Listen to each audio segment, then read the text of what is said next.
I run the communications team at the New Economics Foundation and run the press. We had some news out today with TUC about austerity, which you may have seen. But so what I'm going to talk to you today about today is about some of the work we've done recently on climate change and the cost of living. So this is about how people are talking about it together and the things that are coming through. So I will give you a little sort of overview of why we did the project.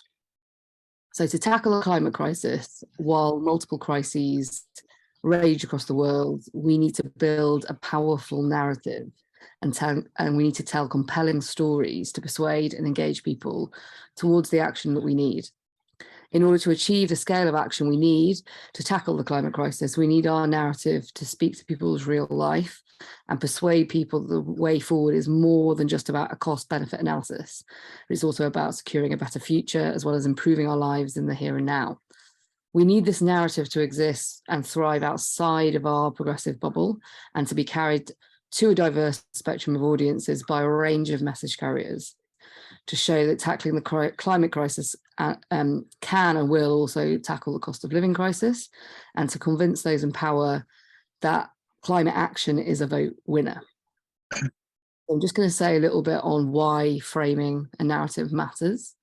So the way that we talk about an issue, the framing that we use, the language we use, as well as the linguistic devices we use, such as metaphors, all impacts how people receive and hear what we're saying, as well as how persuaded they are by it.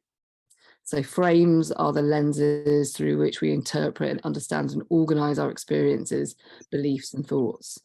The practice of framing is crafting messages using metaphors and other linguistic devices that interact with the frames that already exist in our minds to produce the outcomes we want.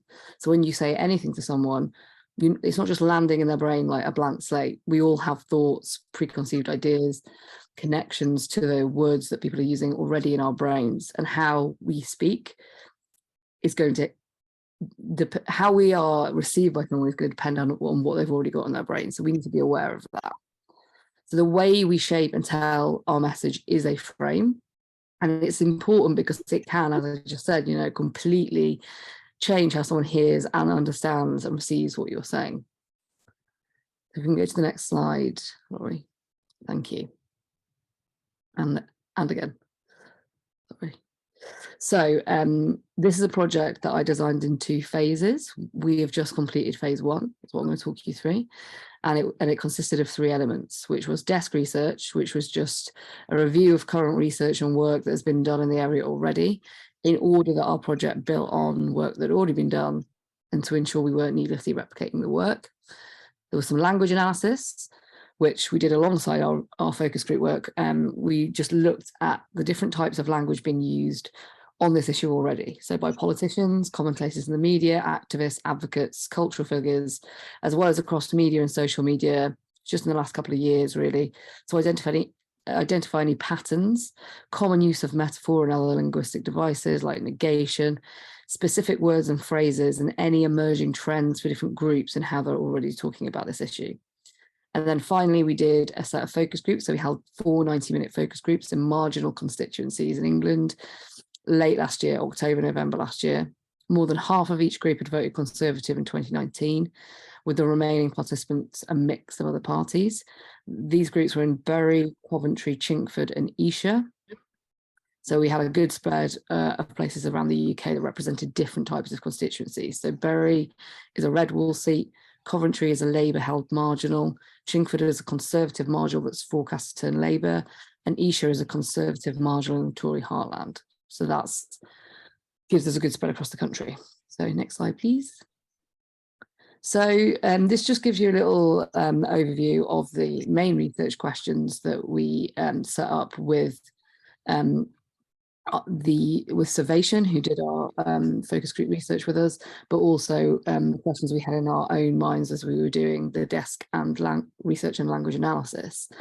So we wanted to know whether or not people had a strong link in their head between rising costs and climate crisis, how they form opinions and the opinions they already held about net zero and climate action in the UK, their thoughts about the causes, who was responsible, the solutions, the cost of living crisis, and who, if anyone, they thought should pay, which connects to responsibility, which we'll come on to.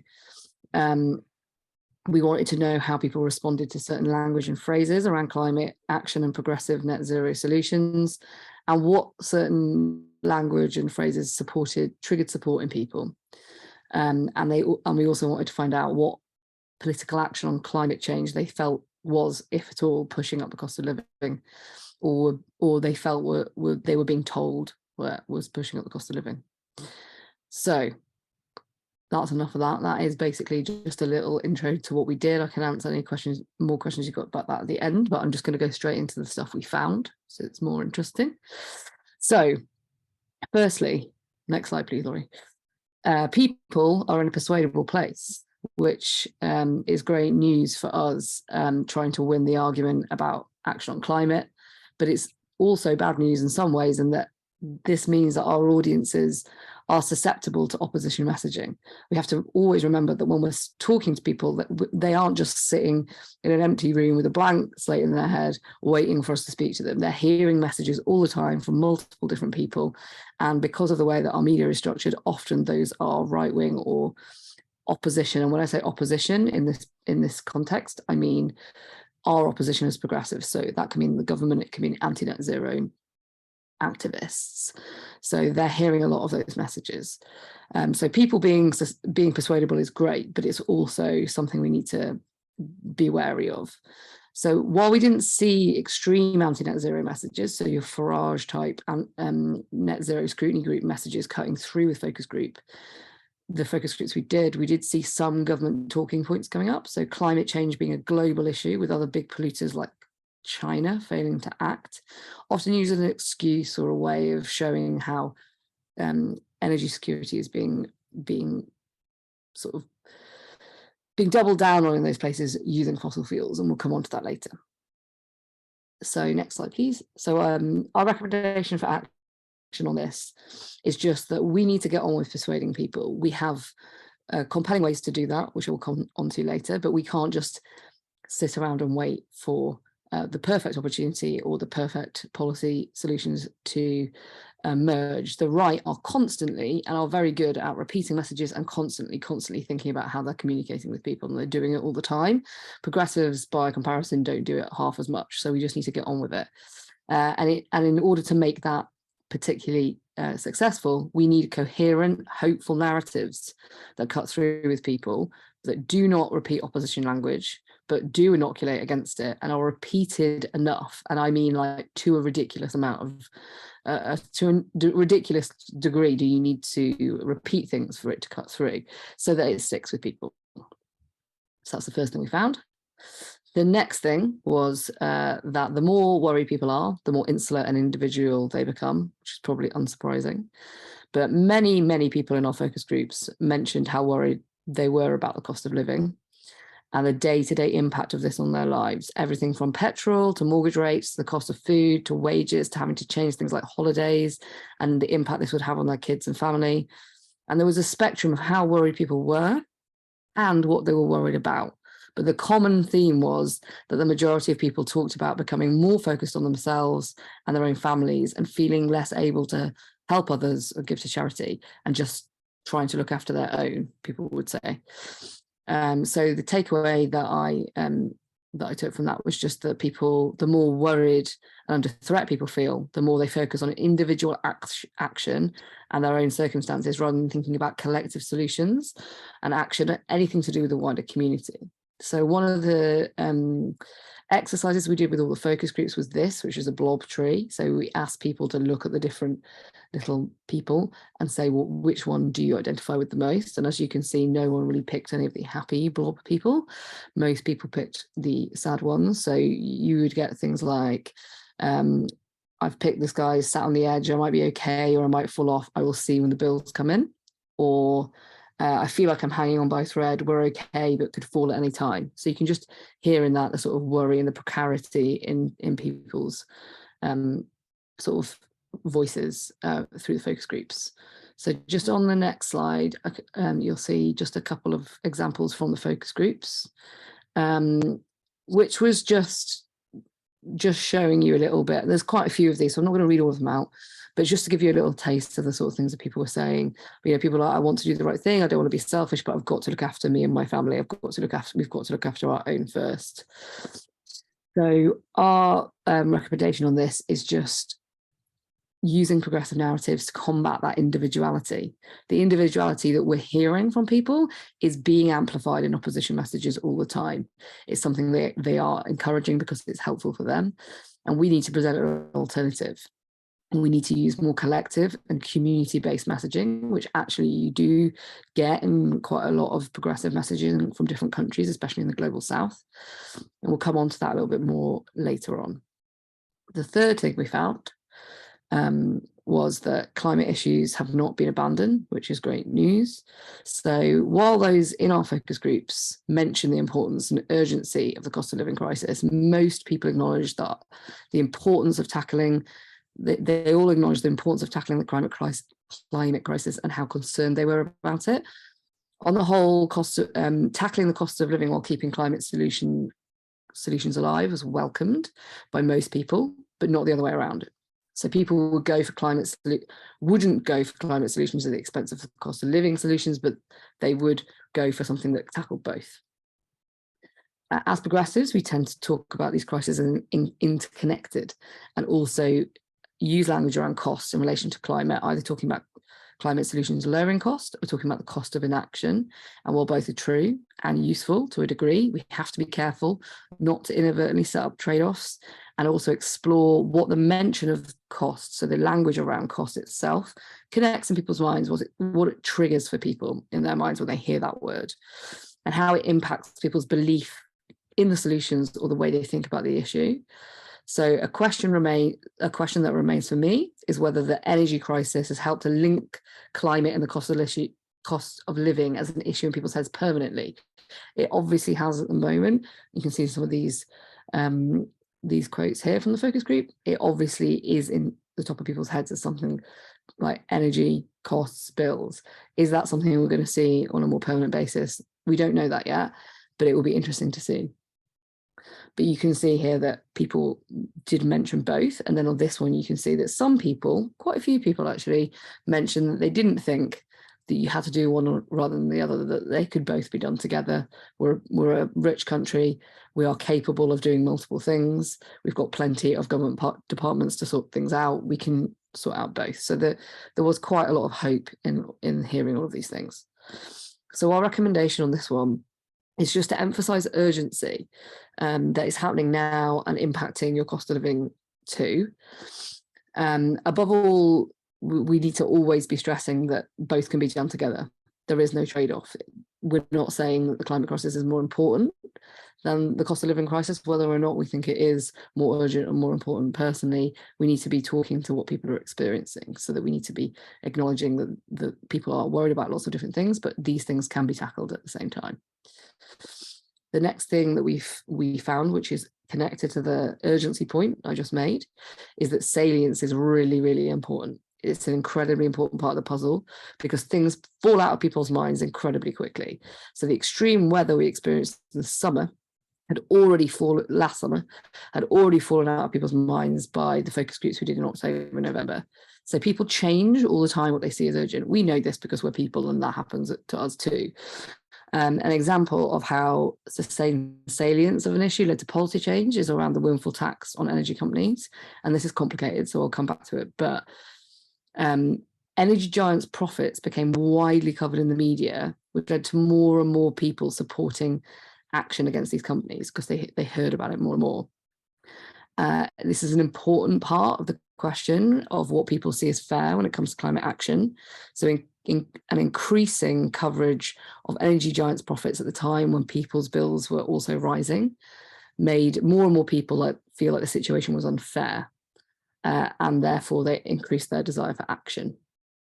So from the next slide, you can see a couple of quotes. So people talked a lot about all these different crises going on. So there's a lot of stuff going on. There's a lot of news. There's like COVID, there's Brexit, there's Ukraine. So cutting through that and keeping the salience of climate up there so that people are thinking of it as urgent is really, really important. It's something that progressives are doing, but basically what I'm saying is we can't overdo that. So our recommendation on that is just to continue, the progressive sector need to continue putting resources into that. Issues connected to the climate crisis should, wherever possible, link to positive solutions that can solve them. And this can be very, very powerful, as taxing the energy giant showed. It wasn't just about, oh, these profits are happening. It was also like, these profits are happening and increasing more and more, and this is what we can do about it, and this is the outcome it will lead to. And that helped tell that story in a better way. Fifthly, safety and security are very important to people at the moment. Also probably unsurprising, but safety and security values are mentioned by people pretty regularly and pretty naturally. So it's clearly something that the government is also attuned to. The Prime Minister's speech at COP27 was inundated with references around safety and security, but it's also regularly in the way progressives and advocates talk about climate, according to the language analysis that we did. And given how important it is to people, or was to people in our focus groups, we have to look at more at how progressives differentiate ourselves from government and right-wing talking points and messages on security, because it's really important for us to appeal to those values in people, but not repeat opposition language and just amplify what they're saying. So the right always talk about fossil fuels in the same breath as safety and security and point out the unreliability of renewals. But if you took out the sort of specifics and you just looked at the actual language they're using, it's very, very similar to progressive, the way progressives talk, the language progressives use around renewables themselves. So it's probably quite confusing for people. So in these quotes here, you can see people are talking about British-owned energy, around security, around, people spoke about Ukraine quite a bit, which is all coming through government talking points as well. But people were just naturally mentioning energy security throughout the focus groups. So our recommendation on this is to strive to balance the message we've got around this, around owning and generating clean, reliable energy, but making sure that we aren't leaning so far into safety and security values that we are sounding mildly patriotic, like we are like invoking the mildly patriotic or very extremely patriotic messaging in terms of the government's. So we're just making sure that doesn't drift into nationalism or repeat the opposition's language too much. The next slide is the sixth thing we found, which is fatalism being our biggest enemy, which is probably a surprise to no one. But it's probably the biggest problem we've got, and it's only getting worse. People are extraordinarily and increasingly switched off from news and politics. There were plenty of people in our focus groups that said they'd just given up watching the news since COVID, since Brexit. Just people just don't even engage in it at all anymore, get it through word of mouth. We saw a fairly muted response to all parties in our focus groups, and even when discussing opposition parties' ideas that people liked. So we were talking about, for example, we talked about GB Energy. We used a couple of quotes from different politicians, but the one we used from Keir Starmer was about British-owned GB Energy. They liked the idea, but they didn't feel like the solutions were possible or likely, and they felt like they just wouldn't happen. One potential way that we think that could be used to help reduce this, especially around the idea of progressive change like that, so that's a big idea from Labour, is to illuminate and explain explain in a clear non-technical pathway as to how something will happen and the real life impacts for people in their community. So you can see here, like, people are talking about they like the idea, but they're not sure it will happen. People are just saying, they just want us to vote for them. That's all well and good, but is it actually gonna happen? The other thing that increases fatalism is that people don't connect. They don't really know about wins, and they don't really connect these things in their minds. So they feel like there is no sort of recourse for political action. They don't see any positive impacts of political action in their life. Somebody in one of our focus groups said, everyone used to go on about the hole in the ozone layer, whatever happened to that, which is probably understandable given how little we talk about the work and the action, the way to solving that issue. So a similar thing is happening at the moment on windfall tax. So I said earlier that people were very aware of energy profits going up and getting annoyed about that and wanting action on it. And their desire to see action on it was increased, and that is true. But no one knew the phrase windfall tax, and no one was connecting in their head the money they were getting to support their energy bills to the tax on energy giants. And some people went as far to say that they didn't think the windfall tax had happened at all. So, and a few people said that they assumed the money that they were getting to help on their energy bills was coming from the tax that they were paying. So we also need to be telling the story of our policy wins and wins in politics as much as we can, as clearly as we can, so that people know that political action does happen and it does impact their lives positively, just to reduce that fatalism. So yeah, that's the recommendation, just to celebrate and communicate wins when they happen and build a narrative around how things can be done, not just the big ideas themselves. Next, we found that people needed something to be proud of.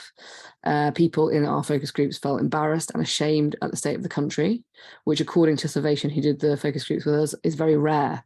Oftentimes people will be very defensive of Britain in focus groups, but recently they've just seen this uptick in people being quite embarrassed and ashamed of Britain. When asked about their emotions and worries in our focus group, like we talked about before with the blob tree, many said they feel like they're hanging on. They feel like they're in free fall. They feel anger. They feel like no one is in charge. They feel let down. They feel like they're in limbo. They feel disillusioned, like politics is broken.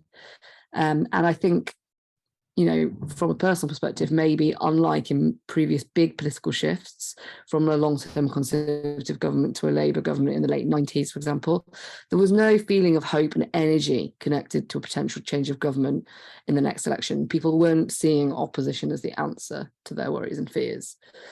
As you can see here, you know, people were just like, at the end of their tether, they're just like, who's going to be the next Prime Minister? Like, God, everything's just such a shambles.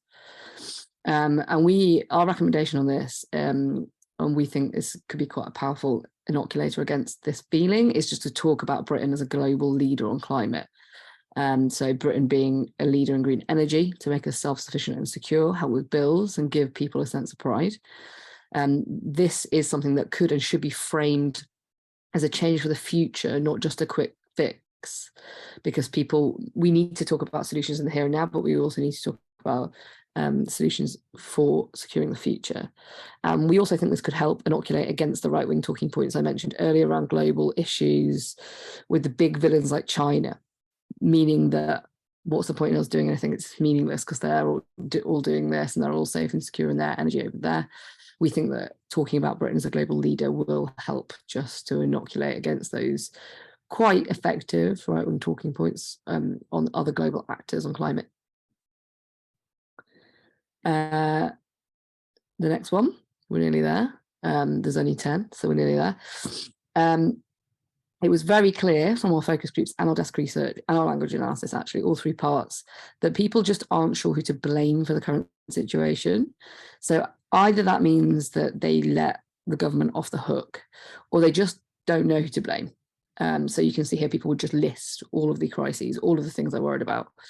And I think this in part is to do with the fact that progressive and advocate language just isn't setting out who the villain is. Our language analysis showed that very clearly. It showed that while oil and gas firms are occasionally identified in relation to record profits, as previously discussed, cost of living is often treated as a villain in and of itself. So it's just like, oh, this awful thing.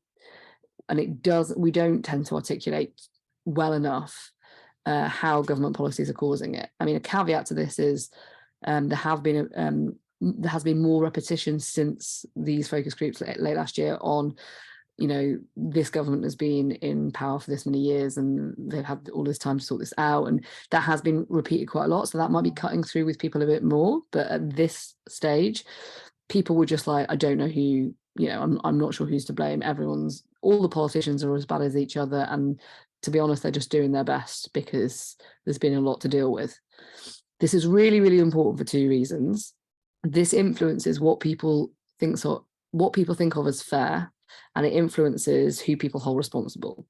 And both of these things ultimately influence who people think should solve the issues and fund the solutions. So at the moment, many progressive advocate messages center on why we must take action. So rising temperatures, climate catastrophe, impact on future generations, all fair. But too often we fail to mention a who at all. As you can see here, this is an example from our focus groups. So our recommendation on this is just that progressive advocates should just make sure that messages have at the heart as well as solutions, but they talk about who's responsible and it's clearly identified, and that message repetition is used across the sector to make sure the story of who is responsible is clear. Now, it depends on different campaigns and different tactics about who people will identify as the villain. There are a few different people that need to be identified. So if you're running a campaign like Stop Cambo, you want it to just be oil and gas firms. But what's interesting in the focus groups is even when people identified oil and gas firms as a villain, they did also say that they thought the government were letting them get away with it. So it's a multifaceted thing, but ensuring that you've got someone responsible in your message is a really, really important thing. So penultimately, and I think this is a really, really important one, is about hope. So hope-based messages are crucial. This is not a new comms thing, but I think what is interesting, we did through the language analysis, is you're looking at what people are using in their messages as a motivator. At the moment, both left and right are using fear as a motivator. So we need ideas that are hopeful and make people think that there's a more positive and greener future, and gives people reasons to be optimistic, because as we talked about before, fatalism is a huge issue. You can increase urgency to a degree with fear, but usually what happens is that then people go, well, there's no point, it's too late, or they just like become more insular, as we said before. So it's really important to make people feel like the change is possible and that a future could be good, using the solutions we're talking about. Future generations messaging is also something that is really interesting. This has come out in a number of different framing initiatives from IPPR, Reset Narratives, and others, that future generations messaging is a really, really useful and hopeful motivator for people, and a very persuasive tool, talking about kids and grandkids, for example, being a really important part of a message.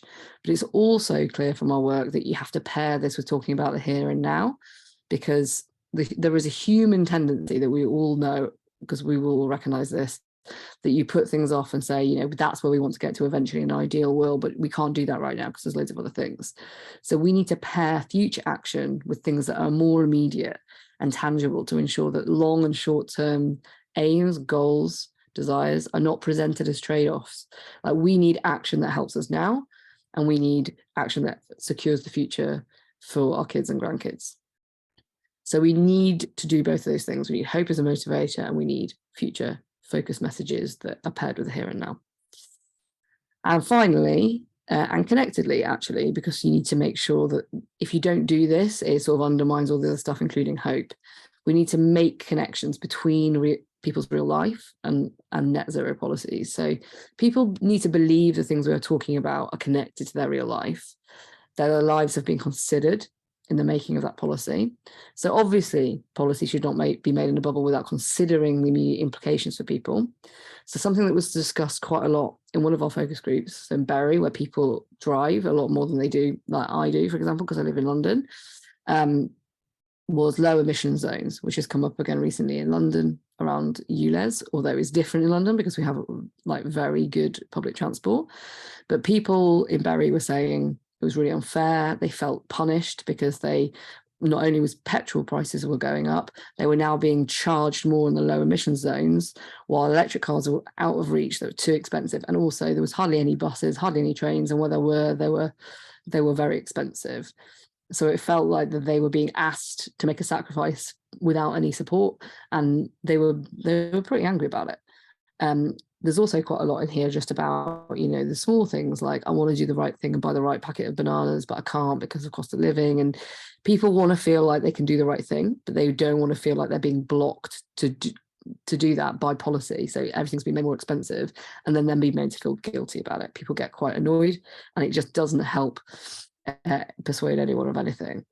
So our final takeaway on that is just to ensure that both policymaking, and it's a policy issue and a comms issue, so both policymaking and communication speaks to the current reality of people's lives and makes climate solutions a sensible and common sense approach, rather than feeling like this idealistic and inconvenient and unfair way forward. Because if people already think that, they're going to be more open to hearing right-wing messages that exploit that, and that's going to persuade them in the wrong direction.